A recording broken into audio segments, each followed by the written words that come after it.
Samolyotga chiqib so'qqa ketyapmiz. Spetsialniy bilet sotib olib. Aziz do'stlar, biz Farg'ona xalqaro aeroportida turgan An-2 samolyotiga chiqishga tayyor o'tiribmiz. Bizning yo'nalishimiz Farg'ona shahridan So'q shahriga. Uchish vaqtimiz yarim soat deb hisoblaylik. Maqsadimiz bu samolyotda uchib borganimizdan keyin shu samolyotda uchuvchisi bilan suhbat qurish. Maqsad mana shu samolyot haqidagi ma'lumotlarni, aviatsiya sohasidagi qiziqarli ma'lumotlarni sizlarga yetkazish. Bizning videomiz sizga yoqsa, bilmadim-u, lekin farzandingizga aniq yoqadi. Sababi farzandingiz kasb tanlashda aviatsiya sohasi ham bor ekanligini shu video orqali ko'rsa ajab emas. Ketdik. Assalomu alaykum.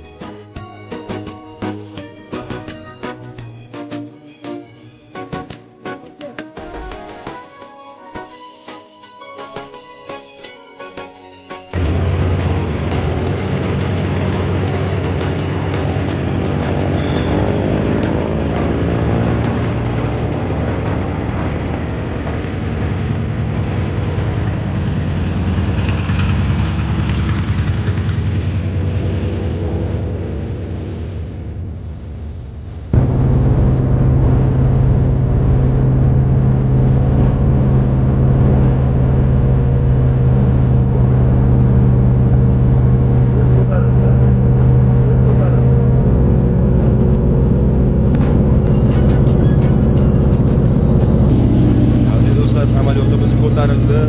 Bilmadim endi necha ming metr balandlikda uchamiz, lekin samolyot ham o'sha yerda yurgan taksilarga o'xshab Yandex ilovasi, shunga o'xshagan ilovada biz yo'l ko'rib ketamiz. Xuddi shunga o'xshab ular ham maxsus karta orqali harakatlanadi. Mana misol uchun ro'parada ular ham o'z selfolariga Farg'ona So'x havo yo'lini o'sha yo'nalish kartasini chiqarib olgan, ketyapmiz. Faqat unda Alisa gapirmaydi, o'ngga chapga demaydi. Bitta yo'nalishda borib, bitta yo'nalishda qaytib keladi. Agar yana qiziqroq jihat bo'lsa, yana ko'rsatishda davom etamiz.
O'rtoqlar, samolyotni uchish balandligini qarang. Agar ana shu tog'da o'tirib, qo'shag'ayda o'tirsangiz, yoningizda avtobusdek samolyot o'tib ketaverar ekan osmonda. Ro'parangizdan, tepangizdan emas, ro'parangizdan.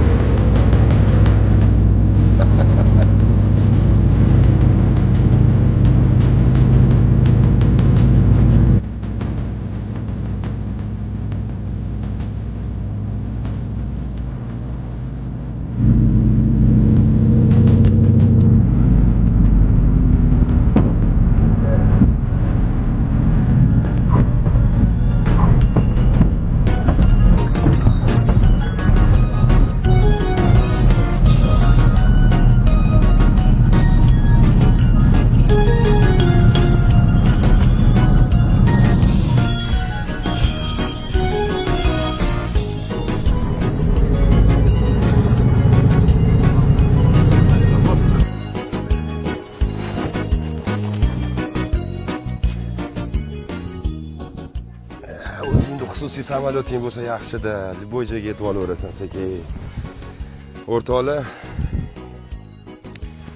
biznesimizni bir qismi mana shu So'xda ham bo'layapti. Shunga xususiy samolyotimizda keldik mana. Voy. Qanaqa samolyot? Veliki, отечественный deydi-yu buni. Заслуженный. Necha minutda qaytamiz? Через 7 минут надо вылетать. O. Aziz do'stlar, biz nihoyat Farg'ona xalqaro aeroportidan So'x mahalliy aeroportiga kelib qo'ndik. Bu An-2 samolyoti biz uchun uchdi. Bizni shu So'xga olib keldi. Faqat shu samolyot 10 daqiqa dam oladi. Sovib olgandan keyin yana Farg'onaga qaytib uchib ketamiz. Shu o'rinda biz samolyot bortida bo'lganim paytimda bitta hayolimga bitta narsa kelib qoldi. Mana shu O'zbekistonda tunningchilar juda rivojlanib ketgan. Har qanday transport vositasini ichlarini komfort shaklda o'zgartirib, tashqaridagi har qanday shovqinni, ortiqcha shu havoni, sovuqni, issiqni kirgizmaydigan qilib shunga izolyatsiya qilyapti. Savol tug'iladi shu o'rinda. Kommentariylar ostiga soha mutaxassislari fikrlaringizni qoldirishingizni so'raymiz. Mana shunday samolyotlarda ham ichini shunday komfort shaklda tuning qilsa bo'ladimi? Uni ham shunga izolyatsiya qilsa bo'ladimi? Misol uchun samolyotga o'tirganingizda samolyotning motor qismi oldida bo'lganligi uchun havo qarshiligida issiq ichkariga urar ekan. Men o'yladim, konditsioneri, isitish tizimi yo'q, sovuqda bort sovuq bo'lsa kerak deb o'yladim, yo'q. Bemalol futbolka bilan kelsa bo'lar ekan buni ichida. Lekin yozda qanaqa bo'ladi bilmadim. Yozda uchishni to'g'risi tasavvur ham qila olmayman. Agar yozda ham shunaqa issiq urib tursa. Yo'lchilarga rahmat lekin. Endi bu samolyotni biz uchun aeroportda to'g'rilab berishdi, borib uchib bemalol obzor qilib kelinglar deb. Bu ham qaysidir ma'noda bugungi mana shu yurtimizda aviatsiya sohasini rivojlanishini bir qismi desam mubolag'a bo'lmaydi. Hech o'ylab ko'rganmisiz? Choy ichib o'tirganingizda kelibdi samolyotda uchib kelaylik desang, qanaqa qilib desa, misol uchun So'xga borib uchib kelamiz desa, bo'pti deb bitta telefon qilib So'xga samolyot bormi desa, nimaga desa, shu samolyotni obzor qilmoqchimiz. Humo Air'ni obzor qilmoqchimiz. Sizlar uchun bitta uchib kelaveradi samolyot degandaydi. Aeroportga keldik, So'xdan keldi, qo'ndi, zapravlyat qildi, yana uchdi. To'g'ri, biz operatorim bilan ikki kishimiz va biz bilan birga ikkita Rossiyadan kelgan mehmon, kakras ular birinchi reysda qolib ketgan ekan, ikkinchi reysni tashkil qilib ketmanglar, uchasizlar deb ularni ham bizni reysimizga olib kelib olishdi. Mana biz endi hozir samolyotda yolg'iz o'zimiz uchamiz. Endi ayting, Alisher Usmonovdan nima farqim bor meni hozir? Ayting. Alisher Usmonovda A330 300 yer samolyoti. Menda esa An-2. Nima farqimiz bor? Men Xayrullo Yo'ldoshev, Termolog O'zbekiston distribyutoriman. Alisher Usmonov esa metal konstruksiya, metal sohasini qiroli. Shuning uchun bitta uyg'onib millioner bo'lish mumkin. Bitta uyg'onib kambag'al bo'lib qolish mumkin. Bular hammasi endi qaysidir ma'noda qochirim gaplar. Demoqchimanki, o'zimda Alisher Usmonovga qiyoslayapman. Balki bir kun kelib, haqiqatan ham Alisher Usmonov bo'lib, biz ham xususiy samolyotlarda xalqaro osmonlarda uchamiz. Asosiysi bu emas. Asosiysi shuki, farzandlaringizni uchuvchi qilishini istasangiz, bu samolyotni ko'rib, o'g'lim bunaqa samolyotda uchmasa kerak deb o'ylamang. O'zbekiston eng O'rta Osiyoda emas, bugungi kunda NDX davrlarida eng boy aviakompaniya. Havo flotida A320, A321, A330, Boeing 787 kabi havo laynerlari bugungi kunda xalqaro osmonlarda uchmoqda. 767, 757, ATR kabi samolyotlar bugungi kunda osmonlarimizni bezab turibdi. Eng asosiysi havo flotimizda 100 dan oshiq kemalar bor.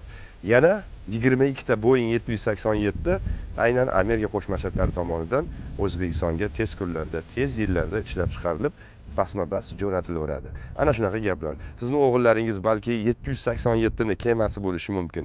Buning uchun hozir ularni aynan mana shunday matohga qiziqtiring va ularni kelajakda o'qitib pilot qiling. Chunki pilotlarda oilaga gap bo'lishi mumkin emas. Zo'r. Kimdir aytdi, $10,000 oylik oladi.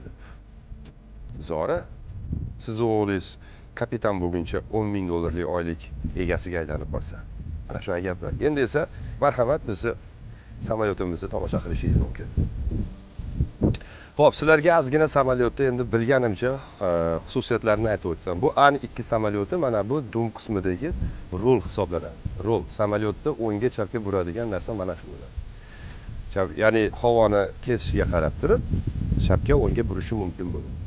Mana bu qanotlardagi esa bu ham bir maxsus kriliya bo'lib, uchib ketayotganda bitta pasaysa havo bitta urib ko'tarib yuboradi. Qo'nayotganda bitta tushirsa havoni ham bitta ushlab turib qo'ndirib oladi. Xususiyatlari mana shunaqa samolyotda. Mana misol uchun mana shu narsa ham mana qo'nishga yordam beradi. Ular bukiluvchan bo'ladi. Rol hisoblanadi. Men eshitgandim, ani ikki samolyotimni lotchik arqon bilan boshqaradi deb o'ylagandim. Assalomu alaykum. 2 minut vaqtingizni oling. Assalomu alaykum. Bizning maqsadimiz o'zimizni shu tomoshabinlarimiz orasida uchuvchilikka qiziquvchilar uchun ma'lumot. Ani ikki samolyoti bu nechinchi yilda ishlab chiqarilgan? Этому? Da. Не знаю, где-то, может быть, 82-го года. Это самый ishonarli samolyot da. Bez anaqa topliva ham qo'nadi bu samolyot. Shunaqami? Xarakteristikasida. Хороший самолет, да. Da. Очень. Xullas, безопасный samolyot, самый. Вот. Assalomu alaykum. Assalomu alaykum. Yaxshimisiz? Книгу рекордов Гиннесса записан. Da? Да. Voy, qoyil. Единственный однодвигательный, Aha. который разрешено с пассажирами летать. Сейчас только двухдвигательные разрешают Aha. пассажиров. А этому самолету разрешили с одним двигателем пассажиров возить. Va.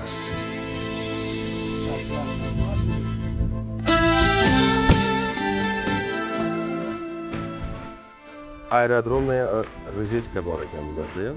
Bilmadim, aeroportga kelganda ochib turib, o'sha anaqadir o'zini akkumulyatorida zaryad qilib oladigan joyi bor. Endi esa biz yana специальный reysga chiqyapmiz yana. Ha? Yo'q, men bu charchadim uka. Minib ola qoling. Bo'pti. O'rtoqlar, agar sizlar ham shunchaki bitta tepalikda maza qilib tomosha qilishni xohlasanglar, hech bo'lmasa Softdek bizga o'xshab ketmaydi. Gacie zatmienia, gacie zatmienia.